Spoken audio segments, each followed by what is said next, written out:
Shalom, shalom. I would first like to begin the camp lesson off by giving all praise, honor, and glory to Yahweh, Bahashim, Yahweh Shai, Bahashim, Kodash. Double honors into the apostles, double honors into the elder bishops and great millstone, who taught me this truth through the spirit and the power of Yahweh, Bahashim, Yahweh Shai. Peace and salutations to the brothers out there pushing this truth, the 100% truth out there on the highways and the byways, as you few sisters out there listening and learning. Da'akwah to you also, I say shalom. It is your brother, Karate Soccer Bar, back with another lesson through the spirit, man. A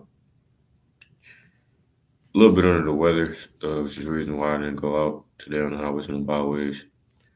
It's pretty cold and windy. The weather has been changing between hot and cold and stuff like that. I think I kind of caught a little something when I was on my trip this past week. Nonetheless, though, I should be good. I should be good soon, and I'll be able to shake back. So, with that being said, man, nonetheless, though, was thinking about doing this lesson last night. I want to say when I was looking at something, I might have been watching something that draw, drew my attention to the topic of the day, and just kind of want to go into how America is spiritual Sodom in Egypt, right? And I'm going to read the book of Genesis, the 19th chapter. And I remember what it was now. It's been this video that's been going around online of it was like this guy and this girl in a bathroom or something like that in Houston. And pretty much like they were making out and stuff like that. They were getting it on. Then they ended up, doing the deed in the bathroom, right? In the windows, they were like they weren't what's the word? It's not translucent. Translucent. Opaque. Actually, I think it was translucent. Like you can't. It was translucent glass, so like you can't completely see through it, but you can make the figures out and kind of tell what they were doing. And all I thought to myself was, this is one of the that is one of the wicked cities, you know what I'm saying, that was destroyed in the ancient days. And there's a reason why America, Babylon the Great, is likened to spiritual Sodom and Egypt, because they take those same characteristics. And the reason being is because those same spirited people are on the earth today and dwelling in this land. So those 5 cities now are, let me say, I want to say it's Houston, Miami, LA, New York, and Chicago. Yeah. LA, New York, Houston, Miami. No, then there might be, it's either Atlanta or the Bay. Both of those are very high in sexual immorality. But those other 4, and then 5, I want to say it's either Atlanta or San Francisco. I want to say Atlanta, but I can't remember off the top of my head. Nonetheless, though, just showing you all examples of wicked cities in America today. You know, there's a lot of cities out there that have a lot of sexual immorality, right? And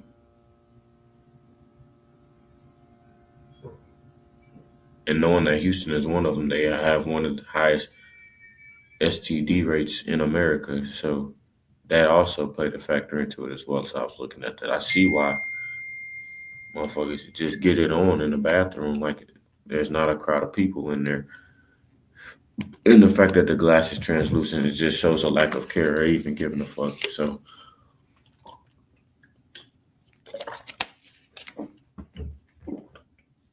the things that happen in Sodom and Gomorrah and these other places, the other cities as well, those same things are going to happen to Babylon the Great, man.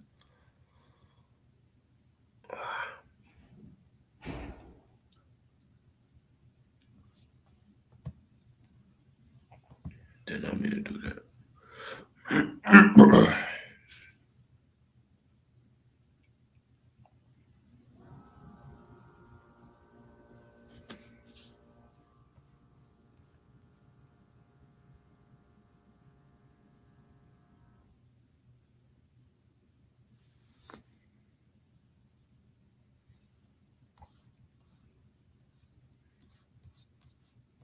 Slug, let me see where I want to start from.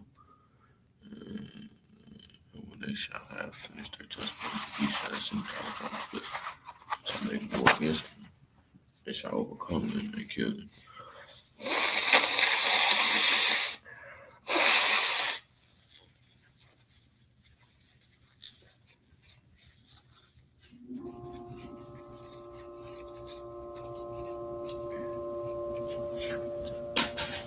All right, so just want to get this real quick, and then I'm going to go ahead and get into Genesis 19, the book of Revelation, the 11th chapter and the 8th verse.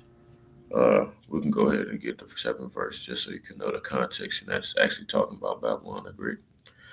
It says, "And when they shall have finished their testimony, the beast that ascendeth out of the bottomless pit shall make war against them, and shall overcome them and kill them." Right, and the beast is talking about the revived Roman Empire when they were cast into the bottomless pit. Is when they lost. It's when they lost their dominion, which I was just talking about in one of my lessons the other day. Bottomless pit being Europe, because in that land over there is where they fell, as well as the fact that land is barren. They don't have any type of natural resources that go over there, which is why you see these same group of people going around to other countries and whatnot, grape, rob, and murder for other people's resources in other lands. But they were cast into that bottomless pit when the ancient Western Roman Empire fell, which was taken over by the Israelites, right, Jakes, and we came into power for a period of roughly 1,000 years, from around the 400 AD period to around the 1400s, when Cristobal Colon and them came back on the scene, the Renaissance period, the Renaissance era, the rebirth. And they came back and started changing the images and painting the likeness of the images and whatnot to make it seem as if they were in rulership the whole time. That period was called the Dark Ages. Nonetheless, though, the beast being the revived Roman Empire, the beast being comprised of NATO, which is the 7 heads, and the EU, which is the 10 horns, which is ruled and controlled by the great whore Babylon the Great. Pit shall make war against them and shall overcome them and kill them. Yep. It says, "And their dead bodies shall lie in the street of the great city, which spiritually is called Sodom and Egypt," which is how we know who we're talking about. You also see, of course, symbols, depictions, and things of that nature from these other ancient empires and cities and whatnot that they came from. It says, "Where also our Lord was crucified," meaning Yahweh Shai.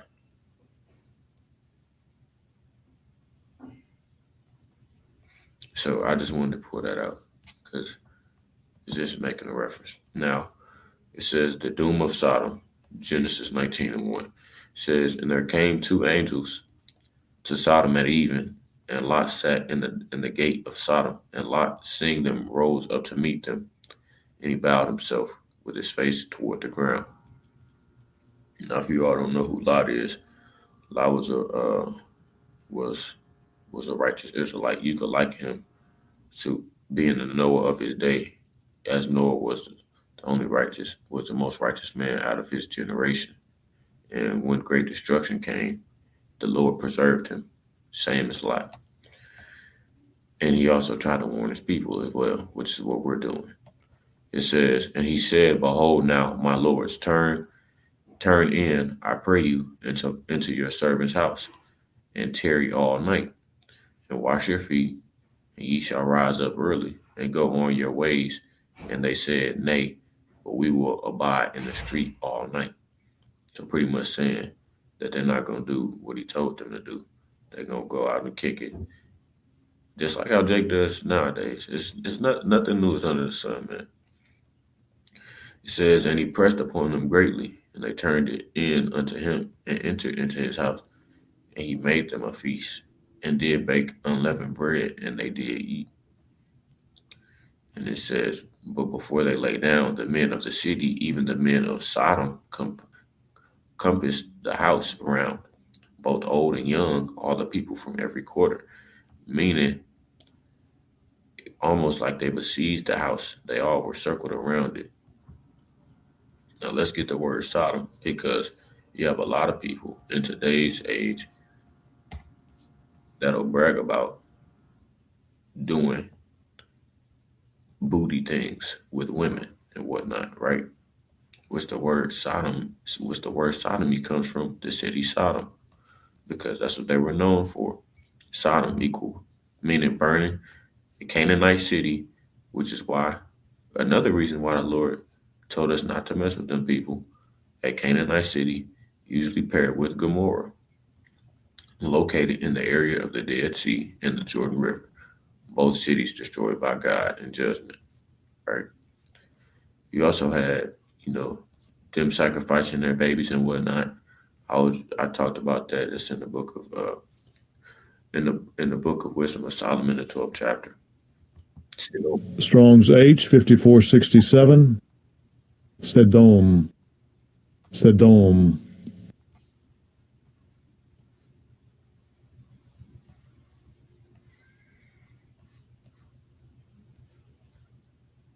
From an unused root, meaning to scorch, burnt, i.e., volcanic or bituminous district. Sedom, a place near the Edom. Salakia, a place near the Dead Sea. Sodom. So let's go ahead and just look up the word Sodom. It says sodomy typically refers to oral or anal sex, historically termed a crime against nature, and often legally defined as deviant sexual intercourse, with sodomy really being um, booty play, man, involving the sex organs of one. I get the point. I'm not going to go too deep into it, man. I was just trying to get the definition of it. It's really the booty play, though.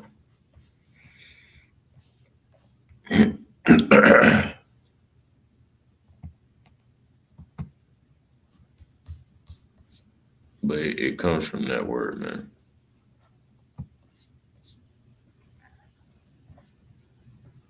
As you can see. My point being, though, there were a lot of fruitcake men in that society that lived in that city doing booty play, right? And we're going to get into the story, though, to explain everything. And as you can see, you have a lot of people like that now. I was just talking about this with some of my colleagues the other day. There was a video of a guy pretty much talking about the things that Barack Obama had did in office, and pretty much saying that he didn't do shit besides increase ABC rights, man. Like who cares about that stuff? It's not anything that's gonna benefit the actual country. Matter of fact, it's hurting it because it's increasing wickedness and spreading forth iniquity. You just had a guy who was a transformer who deleted his whole family and himself at a hockey game because he wanted to dress up and be like a woman. I'm trying to tell you, man, these people are not people who do that. You actually go and cut your rod off, and it's not in a sense of it being a religious thing, right? Or pretty much what I'm saying is you're not being castrated as in the sense of you're doing this because you have a job as in a eunuch. I don't mean like that. I mean like you do it because you want to be something that you're not. People that are like that are mentally not okay. They're not stable. It says, and because at the end of the day, you cleaving onto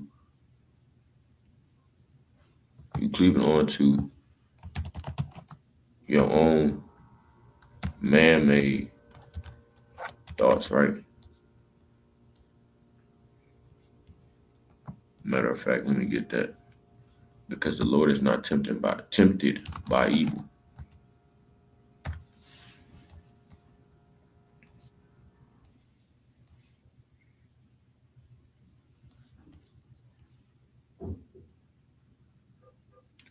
James 1 and 12, it says, "Blessed is the man that endureth temptation, for when he is tried, he shall receive the crown of life, which the Lord hath promised to them that love him.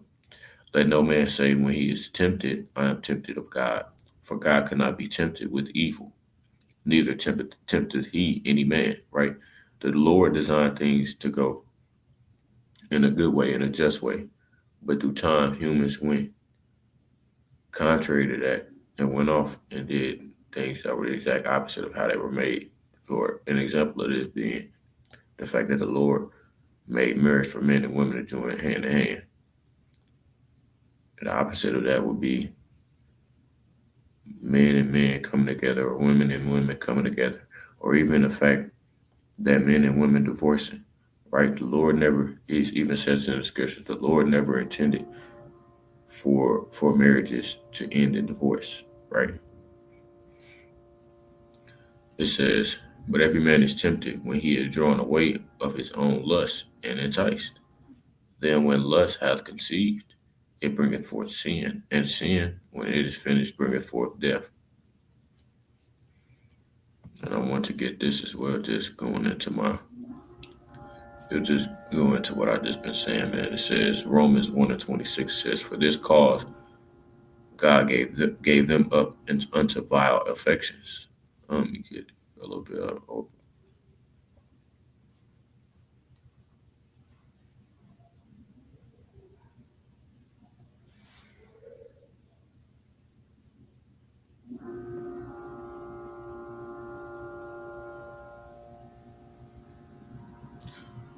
Okay, it says, "Unbelief and its consequences." Romans 1 and 18. It says, "For the wrath of God is revealed from heaven against all ungodliness and unrighteousness of men, who hold the truth in unrighteousness, because that which may be known of God is manifest in them. For God hath shewed it unto them."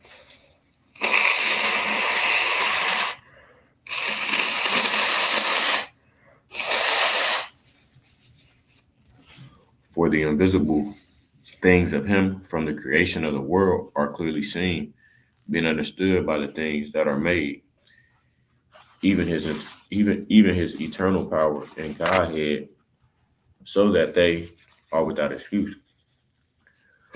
Because that when they knew God, they glorified him not as God, neither were thankful, but became vain in their imaginations, and their foolish heart was darkened." Right? So you could use the example of the Lord freeing our people out of the city of Egypt, or Salakia, out of Egypt, and then in turn, our people forgetting who delivered them out of captivity and creating a gold statue and worshiping it as if that motherfucker had the power to deliver you from your enemies. It says, "Professing themselves to be wise, they became fools," right? With the wisdom of this world is foolishness to the Lord. It says, "And changed the glory of the uncorruptible God into an image made like to corruptible man, and to birds and four-footed beasts and creeping things. Wherefore God also gave them up to the uncleanness through the lust of their own hearts," meaning mind, "to dishonor their own bodies between themselves." Right? So you have a generation of people who are promoting these different wicked acts as if they're normal, or if they're okay, when in the Lord's eyes, all you're doing is destroying yourself and you're dishonoring yourself. It says, "Who changed the truth of God into a lie, and worship and serve the creature more than the creator, who is blessed forever. Amen." Amen. So that's why you have people now who are questioning if the Lord is even real, if the Heavenly Father is even real, and now starting to say that he was created by men. You actually have groups of people out there who have this thought process because that makes sense to them, right? A human could create itself with how complex our human body is, because it wasn't created by a higher power, because that makes sense to them. Fucking idiots. Anyways, this is why those people are going to be destroyed. All the unfaithful shall die in their unfaithfulness. It says, for this cause God gave them up unto vile affections. For even their women did change the natural use into that which is against nature. So at the end of the day, like I was saying, a girl being with a woman being with a woman, a man being with a man, how does that benefit you at all? We were put on this earth to be fruitful and multiply, right? You're going against the natural order of man and woman. So when that happens, your purpose on the earth is completely useless, right? And then people try and promote these ideologies or these group of people as if they're happy, and they're actually not happy. They're very sad and miserable. It says same-sex marriage just won't fly, and you have an image of man and woman, and then a man and a man, right, and vice versa.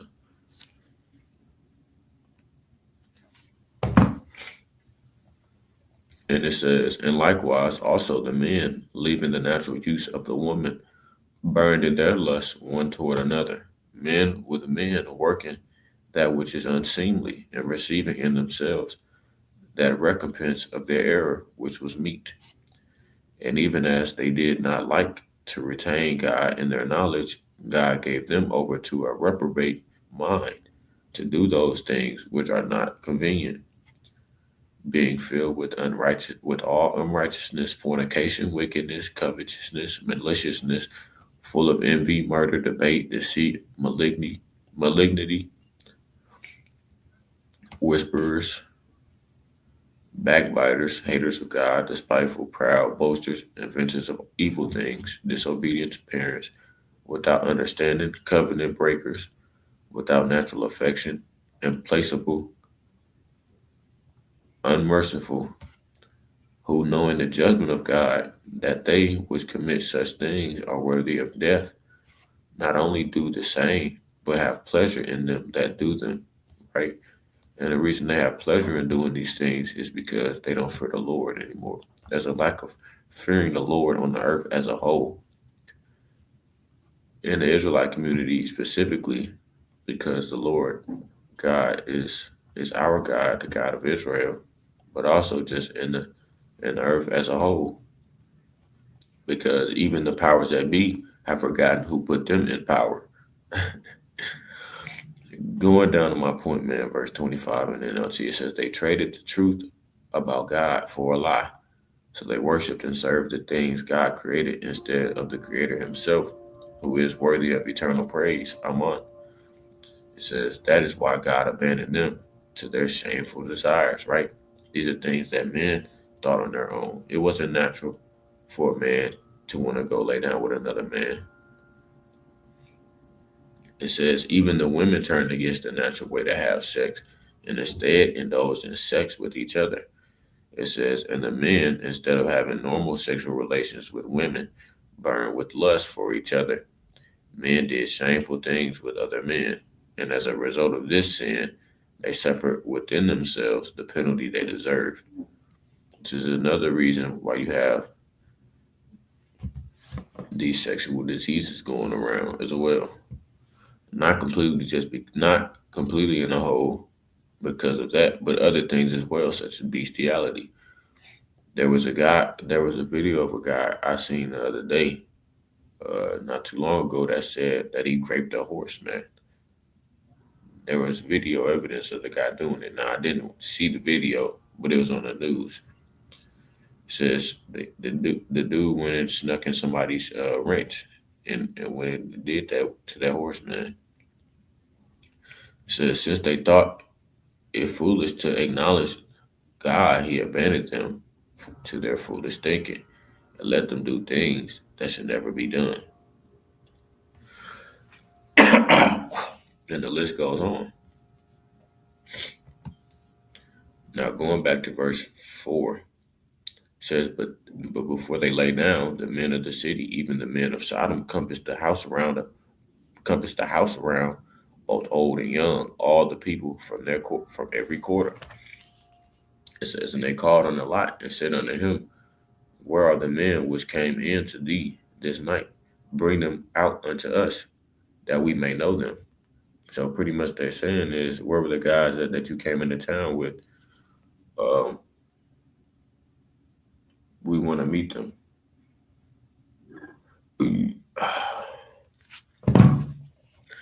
And Lot went out at the door unto them and shut the door after him, and said, I pray you, brethren, do not so wickedly.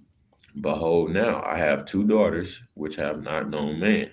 Let me, I pray you, bring them out unto you, and do ye to them as is good in your eyes. Only unto these men do nothing, for therefore came they under the shadow of my roof. So pretty much what he's saying is,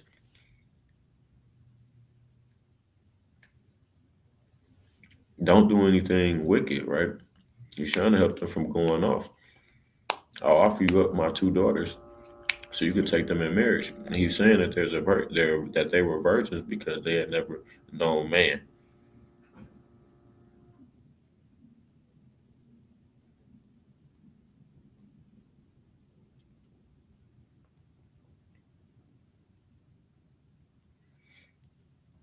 And he's pretty much saying that he raised them up under pretty much raised them up in a good way. Let's get this in the NLT. It says, "Look, I have two virgin daughters. Let me bring them out to you, and you can do with them as you wish. But please leave these men alone, for they are my guests and under my protection."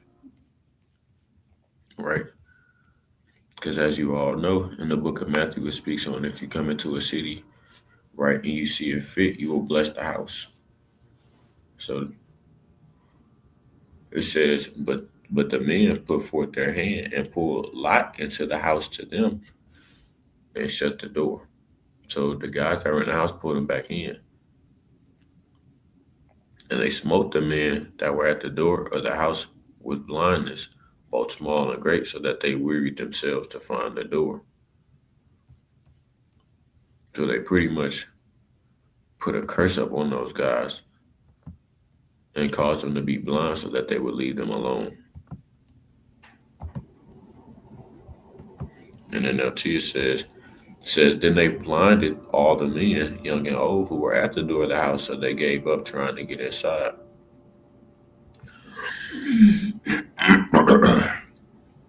Verse 12, it says, and the men said unto Lot, hast thou here any besides son-in-law and thy sons and thy daughters, and whatsoever thou hast in the city, bring them out of this place? It says, for we will destroy this place, because the cry of them is waxing great before the face of Yahweh, and Yahweh hath sent us to destroy it, right?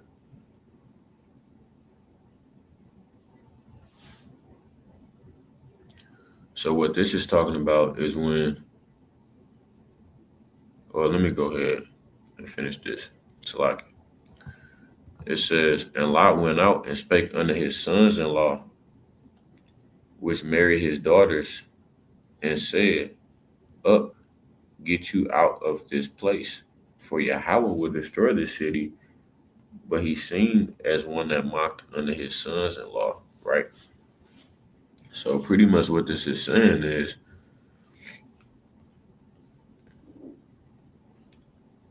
so pretty much what happened was is that angels came down to the city, and they asked Lot who was with them, right? What things do you have in the city? Who's with you, and things of that nature. The Lord sent the angels down to warn him, because the Lord was going to destroy the city with fire and brimstone because of all of the wickedness they had been doing. So the Lord was having mercy on Lot and the people that were with Lot. So when he went to go tell his daughters and their husbands, Lot's sons-in-law, they mocked him and said, they pretty much shoot him off as if as if it wasn't going to happen.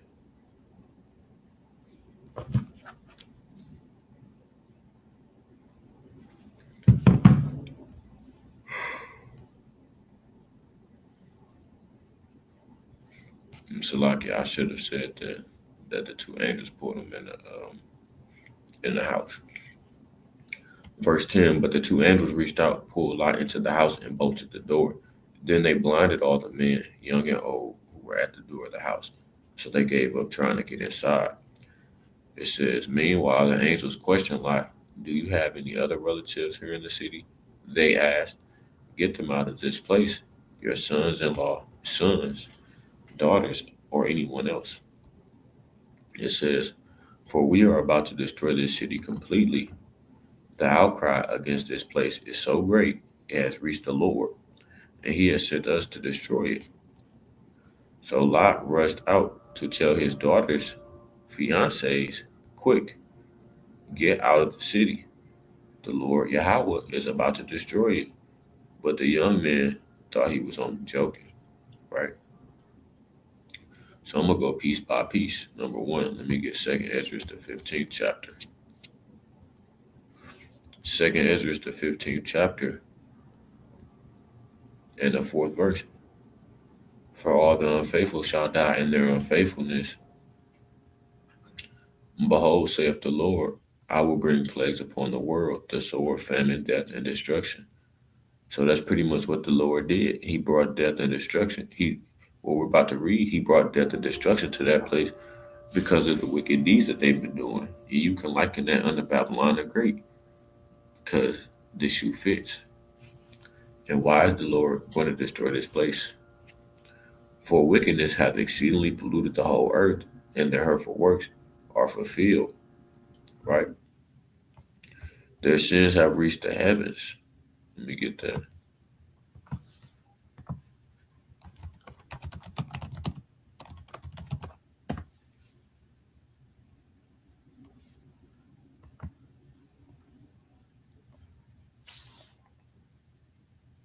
Salaki.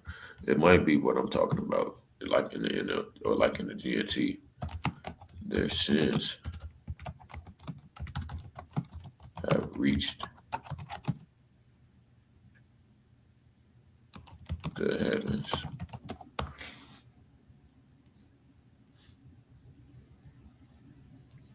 Kind of, I'm thinking about Revelation, the 18th chapter and the 5th verse.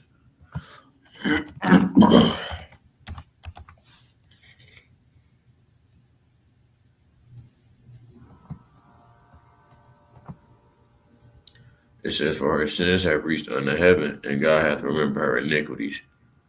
Right? And that's also talking about Babylon the Great.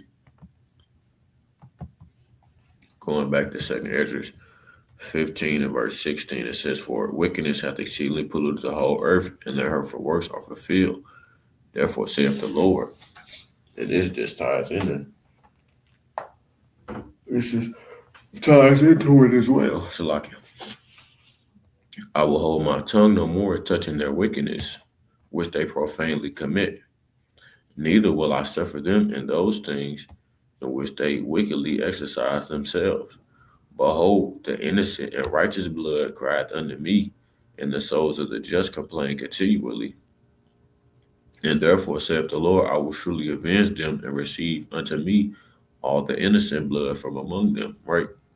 So there's also a scripture in the book of Second Peter, the second chapter, that also talks about this. And it specifically mentions Lot as a name, which is also goes with this story that we're reading.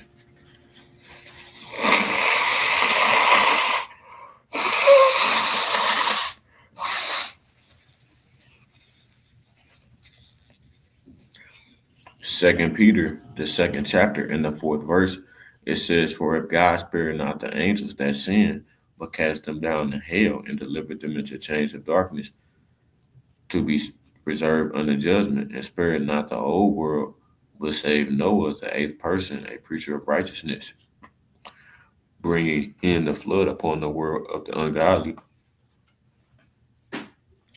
and turning the cities of Sodom and Gomorrah into ashes, condemned them with an overthrow, making them an example unto those that are after should live ungodly, right? And delivered just Lot, vexed with filthy conversation of the wicked, meaning it made him angry. For that righteous man dwelling among them in seeing and hearing vexed his righteous soul from day to day with their unlawful deeds, which is how the brothers that are pushing the truth now feel living in this place.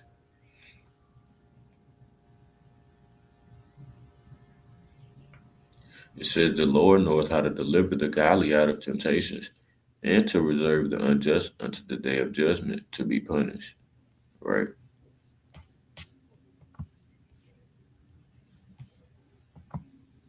Now going back to the KJV, it said, but he seemed as one that mocked unto his sons in law.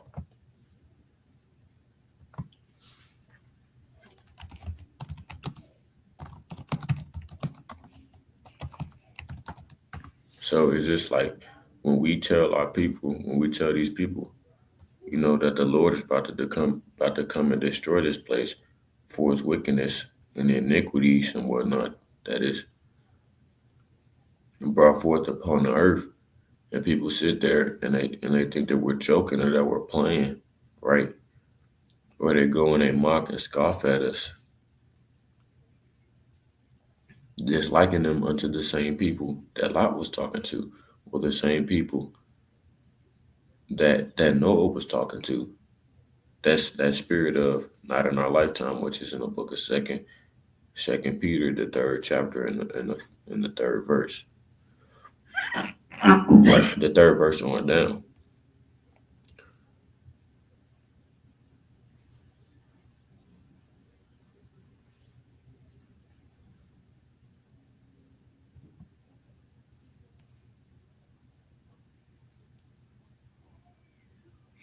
No, I should have got Ezekiel, the 33rd chapter. When these things come to pass, and lo, they will come.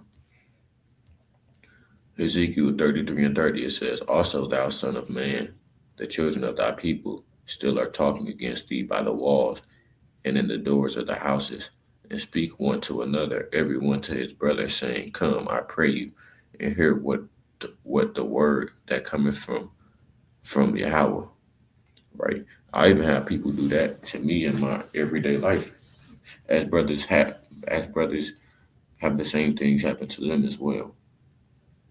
Like I told the brother, I said, why does this person that my mother works with and is friends with, why do they know that I'm a Hebrew Israelite? How does that even come up in conversation? Like, what type of conversation are you having about me that even comes up? That doesn't make any sense to me at all. That's because they think that what we do is amusing and it's funny because they can't see what we see. It says, and they come unto thee as the people cometh, and they sit before thee as my people, and they hear thy words, but they will not do them. For with their mouth they shew much love, but their heart goeth after their covetousness, right? These people doth honor me with their lips, but their heart is far from me. So they look at us as an entertainment, you know. They look at us in the sense that when we say these things, it's all fun and games. It says, and lo, thou art unto them as a very lovely song of one that hath a pleasant voice and can play well on an instrument, for they hear thy words, but they do them not, right? We're just entertaining to them. It says, and when this cometh to pass, lo, it will come. Then shall they know that a prophet hath been among them, right? The same scenario is Lot, the same things that we're going through today. The scriptures will speak and they will not lie.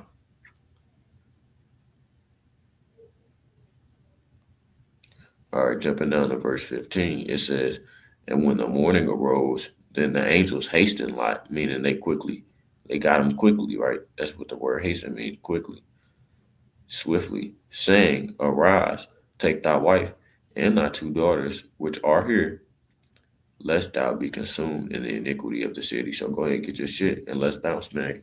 Grab your wife and grab your two daughters. The mother niggas, they didn't want to listen to you, so fuck them. And while he lingered, the men laid hold upon his hand, and upon the hand of his wife, and upon the hand of his daughter, and upon the hand of his two daughters, Yahweh being merciful unto him. And they brought him forth and set him without the city. Let's get that in the NLT. Salaki. Says when Lot still hesitated, the angel seized his hands and the hands of his wife and, and rushed them to safety outside the city. For Yahweh was merciful. So the Lord still had mercy on him even when he was dragging his feet, pretty much.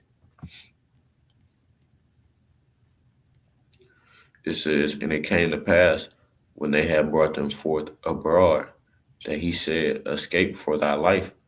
Look not behind thee, neither stay thou in all the plain. Escape to the mountain, lest thou be consumed. So that's where you hear the famous line where the Lord pretty much told Lot to keep going and not to turn back. Don't look back upon the city. And if you look back upon the city, then you're going to die. It says, and Lot said unto them, oh, not so, my Lord. Behold, now thy servant hath found grace in thy sight, and thou hast magnified thy mercy, which thou hast shewed unto me in saving my life. And I cannot escape to the mountain, lest some evil take me and I die. Behold, now this city is near to flee unto, and it is a little one. Oh, let me escape thither. Is it not a little one, and my soul shall live? So pretty much, you can liken this unto uh pretty much like when Noah was in the ark and he heard the people screaming and stuff like that, and the Lord sealed the ark. You know what I'm saying? Noah wanted to have mercy on the people that was banging on the door, you know what I'm saying, let them in, but the Lord sealed it for Noah's protection and those who were in the ark with him.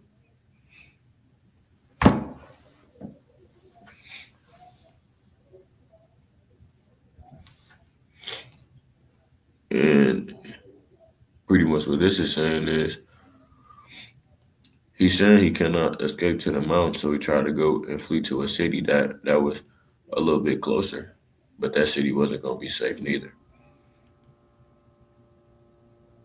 Well, Salaki, let me see. Behold, now this city is near to thee to flee unto, and it is a little one. Oh, let me escape thither. Is it not a little one? And my soul shall live. And he said unto him, see, I have accepted thee concerning this thing also. Thou wilt not overthrow this city for the which thou hast spoken, because it was one of the 5 cities. But Lot didn't think that he was going to be able to make it to the mountain safely, so the Lord showed his grace upon him again, let him get into the city, and he didn't destroy it because Lot was in the city. It says, haste thee, escape thither, for I cannot do anything till thou be come thither. Therefore the name of the city was called Zor. So let's get that word.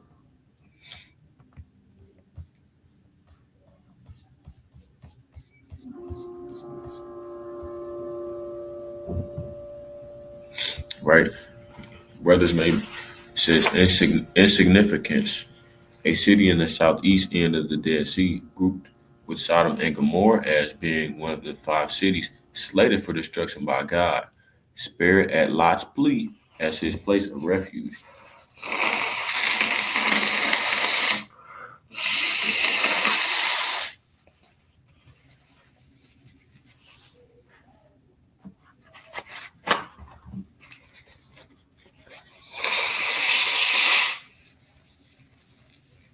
So like Israel, let's see how we doing on time.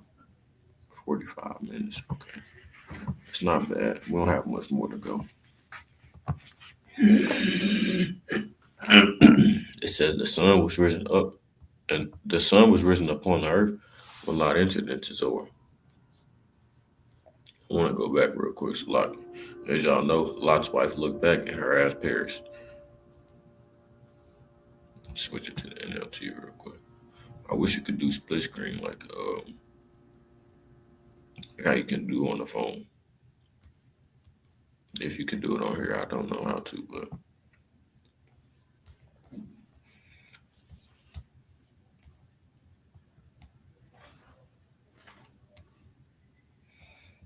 it says, verse 16. We can get this, verse 17. When they were safely out of the city, one of the angels ordered, "Run for your lives, and don't look back or stop anywhere in the valley. Escape to the mountains, or you will be swept away." It says, "Oh no, my lord," Lot begged. "You have been so gracious to me and saved my life. You have shown so much, you have shown such great kindness. But I cannot go to the mountains. Disaster will catch up to me there, and I will soon die." It says, "See, there is a small village nearby. Please let me go there instead. Don't you see how small it is?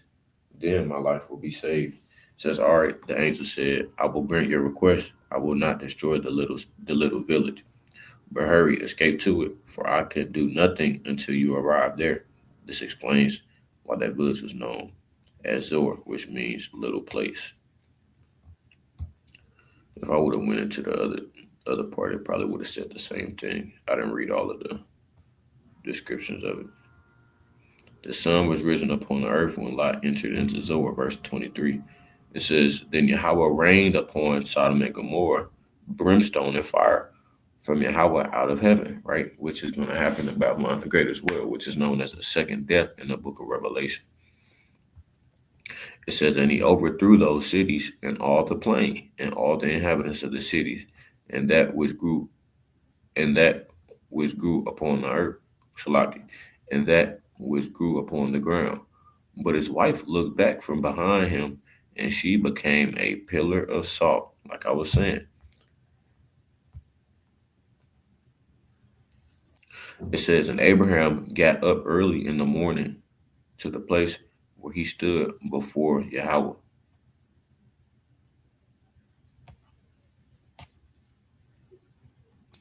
And he looked toward Sodom and Gomorrah and toward all the land of the plain, and beheld, and lo, the smoke of the country went up as the smoke of a furnace.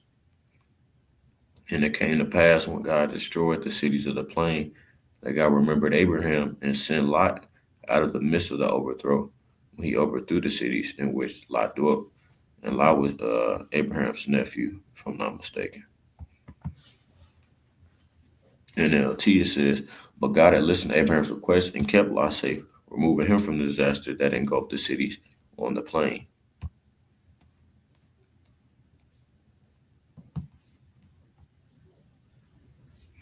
I just want to make sure I just want to always double check.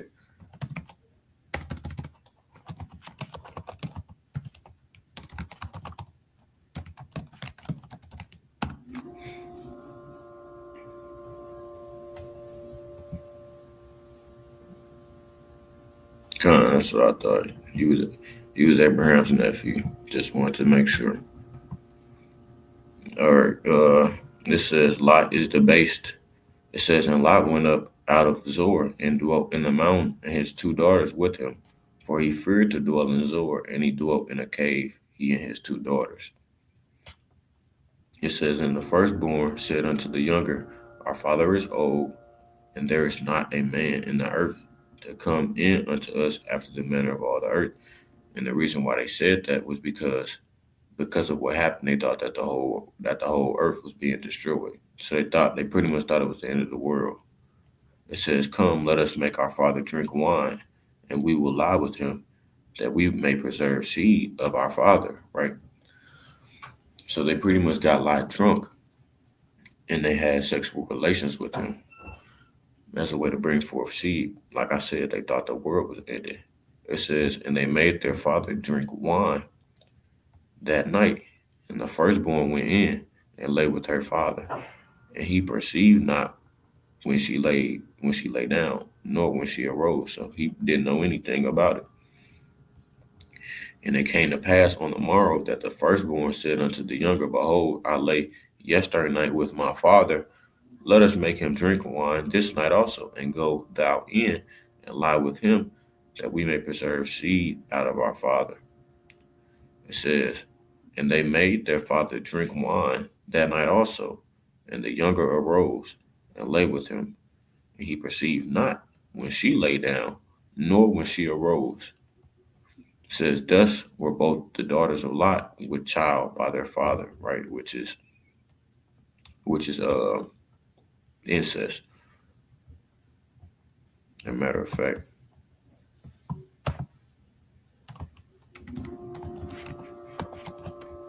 Damn it, I can't spell.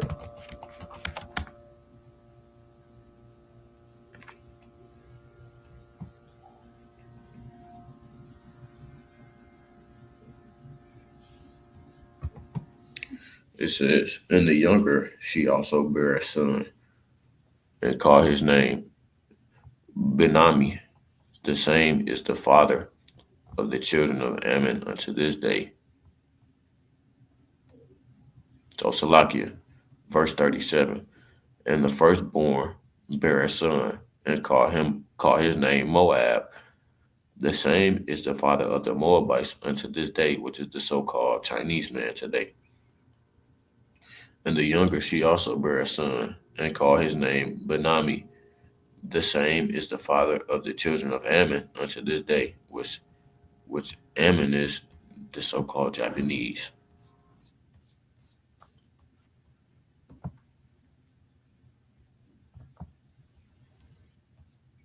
Moab of his father, a son of Lot, by his eldest daughter, the nation descended from the son of Lot, the land inhabited by the descendants of the son of Lot.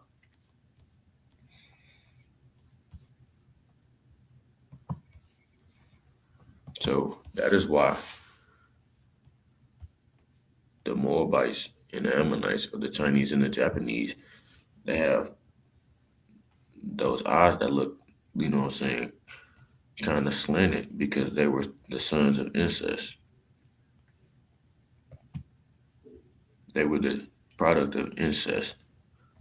It says, son of my people, son of Lot, born to his second daughter, progenitor of the Ammonites, which is why people kind of liken them unto Down syndrome people as well, because they are a product of a birth defect.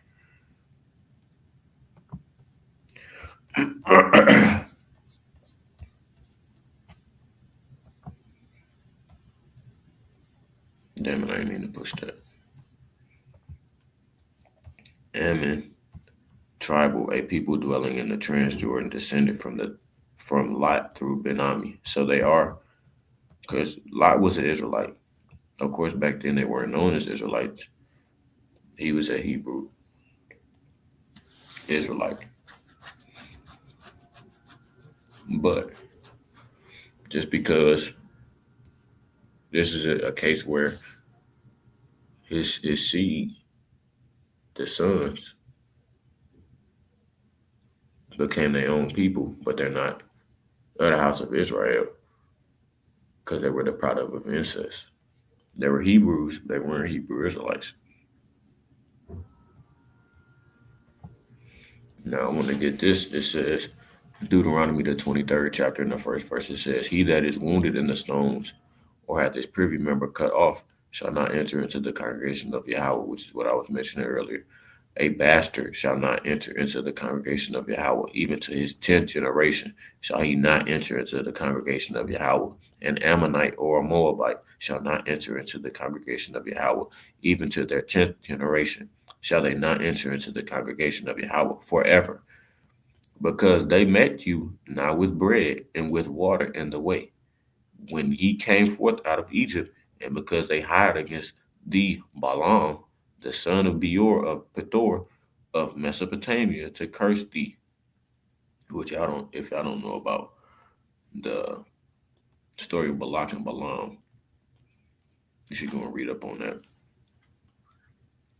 Pretty much a guy that was trying to curse the people of Israel as a whole. So, like I say, when I say these nations, all these nations played a part in the downfall of our people. This is an example. I wanted to get that bastard part because they are quite literally a bastard. They were bastard children. Bastard, child of incest, illegitimate child, bastard, mixed population, born of a Israelite father and a heathen mother, or vice versa.